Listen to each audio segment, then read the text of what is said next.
نن یو خواته د جشن ازادۍ ورځ منځلی شي نو به دغه ورځ پښتنو ته یو بله خوشحالۍ د مشرق ټي وي په شکل ترلاسه شوه.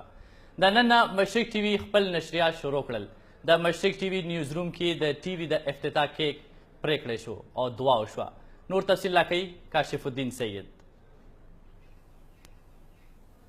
د مشرق ټي وي د نیوز روم نه ټولو وطنوالو ته ټولو مینوالو ته او د دې سیمې ټول ولس ته د ازادۍ ورځ مبارک شه او ورسره د دې سیمې د ستر ښار پېښور نه اولني پښتو ژبې ټي وي چینل هم مبارک شه.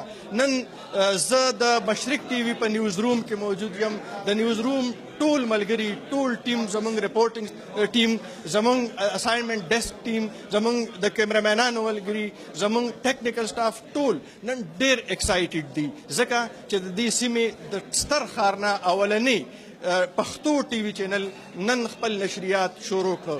دا ټي وي چینل د دې سیمې د ترقۍ د دې سیمې د اوسیدونکو د ستونزو مخې ته راوستو ذریعه به وي. د دې نه وړاندې د مشرق اخبار په ذریعه باندې د دې سیمې خلکو ته یو ژبه او یو اواز ورکړی شوی دی او د نوي دور د تقاضو مطابق نن موږ د مشرق ټي وي نشریات شروع کړل.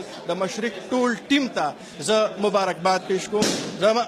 ټول تاسو ته په نظر راځي چې د مشرق په نیوز روم کې نن د یو جشن سما دی. دلته ښکاري چې جشن دی د ازادۍ ورځ هم نمانځلې کیږي. ټول نیوز روم د پاکستان په جنډو باندې هغه سنګار شوی دی ښکلی کړی شوی دی او ورسره دلته کې مختلف پروګرامونه هم وشو دستوري هم وشوې او ټولو وطنوالو ته د دې ځای نه د ازادۍ ورځ د مبارکۍ پیغام هم ورکړ. ټي وي چینل شروع کول دا یو چیلنج و او دا چیلنج د مشرق ټیم هغه قبول کو او نن هغه نتیجه دلته راورسېده. موږ ګورو چې د مشرق په نیوز روم کې دې وخت کې د ازادۍ د ورځې د نمانځلو په مناسبت او د دې سره د مشرق ټي وي چینل د نشریاتو د شروع کولو دستوره روانه ده نمانځلې کیږي. د مشرق ټي وي مشران هغې به کیک کټ کوي.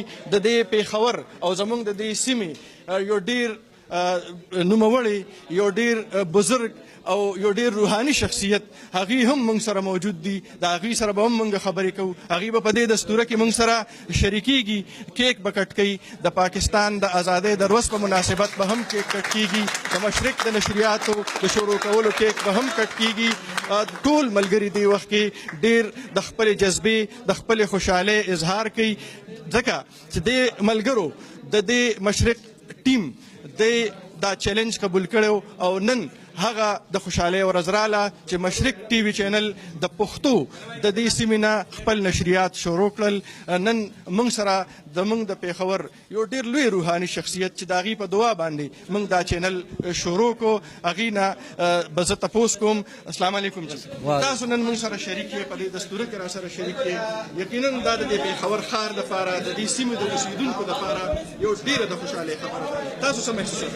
زه به دا وایم چې الله په فضل سره شکر الحمدلله زموږ پېښور کې دا چینل شروع شو او انشاءالله دا چینل به کامیاب کیږي. به ولې چې دا خلک چې دي دا ساده قومین خلک دي او دې سره چې څومره دا خلک کار کوي لګیا دي انشاءالله د دې کوششونو سره به دا چینل د دنیا کې نمبر 1 چینل به جوړیږي. جی بالکل تاج آغا صاحب نن موږ سره شریک دی په دې دستوره کې. د هغې د دې پېښور دپاره خدمات دي.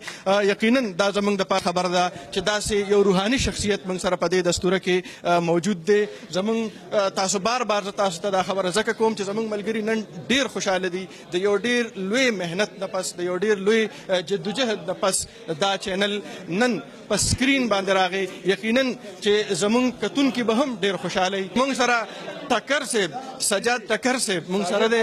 ساجد ټکر صاحب څنګه محسوسوي ځکه چې د یو ډېر محنت نه پس هغه خوب چې کوم لیدلی و د هغې تعبیر مخې ته راغی؟ جی بالکل لکه نه پوهېږو چې څه ووایو. په دې بختور ورځ د خوشحالۍ په بختور ورځ په دې لویه ورځ زموږ دا چینل راغی. دا د پښتني سیمې دپاره د پښتنو دپاره دا د یو زیري نه کم نه دی او هغه ټولې مسلې هغه ټول د دوی مخونه چې کوم د دنیا نه پټ دي یا دنیا ته نه دي ښودی شوي نو به اوس د دې په په ذریعه مونږ ان شاء الله دنیا ته رامخته کوو. د پیښور ډیسک مشر سردار یوسفزی صاحب چې یو ډیر نوموړی او ډیر سینیر صحافي دی د هغې خدمات هم موږ سره په دې کې شریک دي. سردار یوسفزی صاحب السلام علیکم، مبارک بشه. تاسو ته مبارک شي.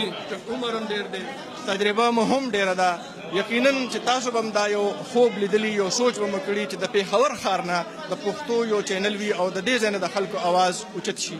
تاسو نه ګڼئ چې هغه خوب نن تعبیر ورته میلاو شو؟ بسم الله الرحمن الرحیم. نن د دې زموږ ملګرو جوش او خروش نه دا پته لګي چې دوی د ډېر وخت نه دغه خواهش و چې صوبه سرحد کې KPK کې یو پښتو چینل د راشي چې د پښتنو مسایل د پښتو آواز د پورته کړي. دغه خواهش د مشرق ټي وي انتظامیه د خپل طرف نه کوششونو او وسایلو ورکولو نه پس هغه پوره کو. زمونږ د ټیم هغه ممبر دی، هغه رکن دی چې په هغه باندې مونږ فخر کوو. زه بار بار دا خبره کوم او کوشش مې دا دی چې هغه ټول ملګري چې د چا په دې نشریاتو کې په سکرین راوستو حصه ده هغې ته مونږ برخه ورکړو، د هغې جذبات مونږ واورو. دا ویژول، دا فوټیج چې د بهر نه راشي زمونږ کیمرمینان ملګري دا جوړ کړي او هغې راشي نه بیا دې ته ایډیټینګ نه پس چې دې ته کم رنګ روغن ورکوي هغه زمونږ NLE ملګري ورکوي. حضرت علي موږ سره موجود دی. السلام علیکم. جی وعلیکم السلام. څنګه حال دی حضرت علي وروره؟ مبارک ته شه. څه محسوس یې؟ سر ډېره خوشحالي ورځ ده او ډېر خوشحالي محسوسوو چې نن د مشرق ټي وي انیر شو او د بلکې ټول پښتنو دپاره ډېره د خوشحالۍ خبره ده چې زموږ په دې خاص کر پېښور کې د پښتو سیمه کې د پښتو نوی چینل راغی. انشاءالله دوی به پښتنو ته ډېر ښکلي ښکلي ځایونه په سکرین باندې راولي او زمونږ به انشاءالله دا کوشش وي چې موږ خلکو ته ښکلي ښکلي شیزونه په سکرین باندې وړاندې کړو. هغه به ډېر په ښکلي انداز کې ورکوي او مبارک ته شه د مشرق انتظامیې له طرف نه دا مټایي. ګرانو کتونکو، وخت په وخت به تاسو سره رابطه به وي، موږ به خبرې کوو تاسو سره به معلومات درکوو. زموږ دا ټول ملګري به تاسو سره شریکي. مننه، ډېره مهرباني.